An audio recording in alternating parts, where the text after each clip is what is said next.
আসসালামু আলাইকুম। নামাজ শেষে বাইর হইলাম। দেখেন বাঙালি পাকিস্তানি অনেকে কত কষ্ট করতেছে। জুমার নামাজ শেষ করে যে কেউ তরকারি বেচতেছে, বাঙালি দেখেন তরকারি বেচতেছে, বহুত ভয়ে ভয়ে কিন্তু বিক্রি করে। পুলিশ যখন চলে আসে সব কিছু ফালাই দিয়ে চলে যাওয়া লাগে। দেখেন মানে যে যেটা পারছে বিক্রি করতেছে। কি করব, কাজ নেই বাইরে, মানে ফ্রি ভিসার যারা আছে একেবারে কাজ নেই। এই যে কেউ মিষ্টি বিক্রি করতেছে, মিষ্টি জিলাপি আর কি, জিলাপির মতন বিক্রি করতেছে। ওই এক বাঙালি দেখেন আতর বিক্রি করতেছে, কয়েকটা আতর, এও বেশি না, আতর বিক্রি করতেছে। আবার দেন অনেক মানুষ এই যে কয়েকটা কমলা নিয়ে বসে আছে, কমলা বিক্রি করতেছে।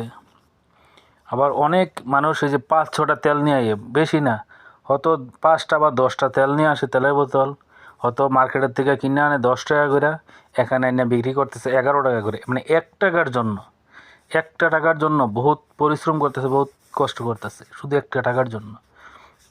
এই যে দেখেন এনে কয়েক কার্টন কমলা নিয়ে আসছে, পাকিস্তানি কমলা নিয়ে আসছে, 5 টাকা কিলো বিক্রি করতেছে। হয়তো দোকানে গেলে 6 টাকা দিয়ে কিনা লাগে, এখান থেকে 1 টাকা কম পাইতেছে, তো অনেকে নিতেছে। দেন কত 4-5 কার্টন মনে নিয়ে আসছে, বাস এটি বিক্রি করলে আর কয় টাকা লাভ হবে? হাইস্ট হলে হয়তো 50 টাকা বা 60 টাকা লাভ হবে। এই যে দেখেন এখন কেউ মোজা কাপড় বেচতেছে, কেউ মোজা হেডফোন বিক্রি করতেছে। এই যে দেখেন এখানেও মানে যে যেরকম পারছে, সোজা হিসাব যে যা পারে তাই বিক্রি করে কোনোরকম সংসার চালাইতেছে। এই যে দেখেন এখানে তেল বিক্রি করতেছে, 5-6টা তেল নিয়ে আসছে, হয়তো 10 টাকা বা 9 টাকা দিয়ে কিনে নিয়ে আসছে, হয়তো 10 টাকা বিক্রি বা 11 টাকা বিক্রি করবে, কয় টাকা লাভ হবে? 1 টাকা।